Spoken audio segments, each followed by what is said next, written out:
नमस्कार मित्रांनो.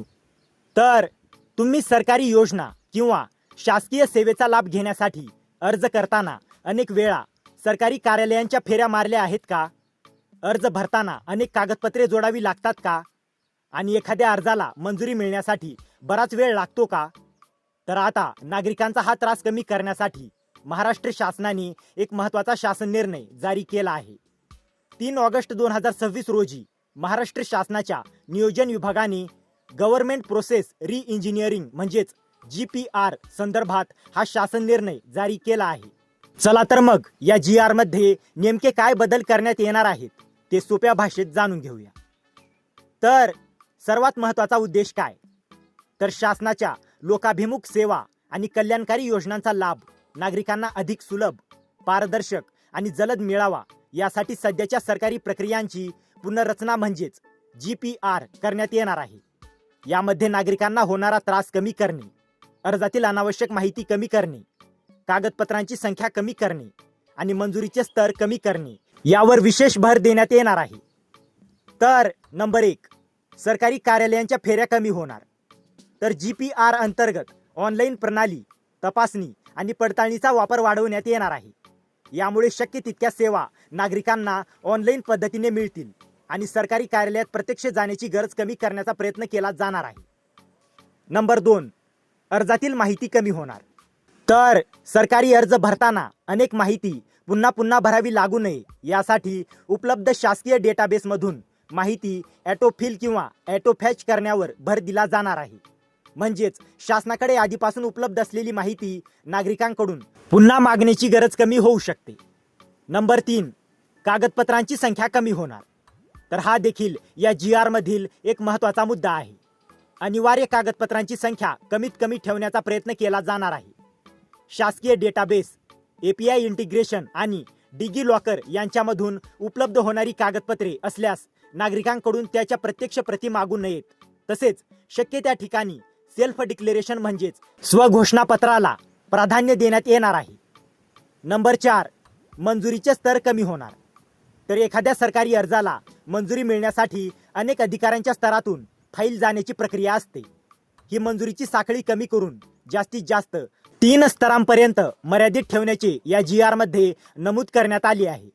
तसेच प्रत्येक स्तरावर कोणाची काय जबाबदारी आहे हे स्पष्ट करण्यात येणार आहे. नंबर 5, सेवा मिळण्याचा कालावधी कमी करण्याचा प्रयत्न. तर तंत्रज्ञानाचा वापर करून अर्जाची मंजुरी आणि सेवा वितरणाचा कालावधी कमी करण्यावर भर दिला जाणार आहे.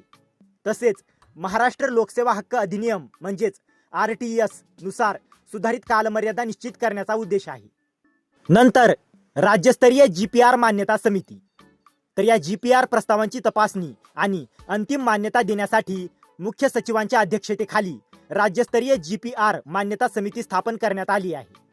या समितीमध्ये वित्त विभाग, नियोजन विभाग, इलेक्ट्रॉनिक्स, माहिती तंत्रज्ञान व कृत्रिम बुद्धिमत्ता विभाग तसेच संबंधित प्रशासकीय विभागातील वरिष्ठ अधिकारी आणि मुख्यमंत्री कार्यालयाचे प्रतिनिधी यांचा समावेश आहे. सेवा विषयक GPR प्रस्तावांच्या वेळी महाराष्ट्र राज्य लोकसेवा हक्क आयोगाला आमंत्रित केले जाणार आहे. तर या समितीचे काम काय असेल? तर प्रशासकीय विभागांनी सादर केलेल्या सेवा आणि योजनानिहाय GPR प्रस्तावांचा आढावा घेऊन त्यांना अंतिम मान्यता देणे हे समितीचे महत्त्वाचे काम असेल. याशिवाय नवीन डिजिटल वर्कफ्लो, सुधारित अर्ज, अर्जातील कागदपत्रे आणि मंजुरीचे स्तर यांचे प्रमाणीकरण केले जाणार आहे. नंतर विभागीय सचिवांना अधिकार. तर GPR समितीने मंजूर केलेल्या प्रस्तावांनुसार ज्या बाबींमध्ये उच्चस्तरीय धोरणात्मक किंवा कायदेशीर सुधारणा आवश्यक नाहीत अशा बाबींमध्ये संबंधित प्रशासकीय विभागाच्या सचिवांना आवश्यक प्रक्रियात्मक बदल करण्यासाठी अधिकार देण्यात आले आहेत. मात्र एखाद्या प्रकरणात पॉलिसी मॅटर असेल तर GPR समितीच्या मान्यतेनंतर संबंधित विभागाच्या मंत्र्यांची मान्यता घेऊन शासन निर्णय काढण्याची कार्यवाही करावी लागेल. नंतर MHA-ITची महत्त्वाची भूमिका. तर GPR समितीने मंजूर केलेल्या प्रस्तावांनुसार MHA-IT कडून ऑनलाईन प्रणाली, सुधारित डिजिटल वर्कफ्लो, API इंटिग्रेशन आणि संबंधित पोर्टलमधील तांत्रिक बदल तातडीने पूर्ण करून सुधारित सेवा अंतिम वापरासाठी उपलब्ध करून देण्यात येणार आहेत. तर थोडक्यात या GR मुळे काय होणार? तर मित्रांनो, सरकारी कार्यालयांच्या फेऱ्या कमी करण्याचा प्रयत्न, अर्जातील अनावश्यक माहिती कमी, कागदपत्रांची संख्या कमी, डिजी लॉकर आणि सरकारी डेटाबेसचा वापर, मंजुरीचे स्तर जास्तीत जास्त 3, अर्ज मंजुरीचा कालावधी कमी आणि ऑनलाईन व डिजिटल पद्धतीने सेवा देण्यावर अधिक भर. तर असा या शासन निर्णयाचा मुख्य उद्देश आहे.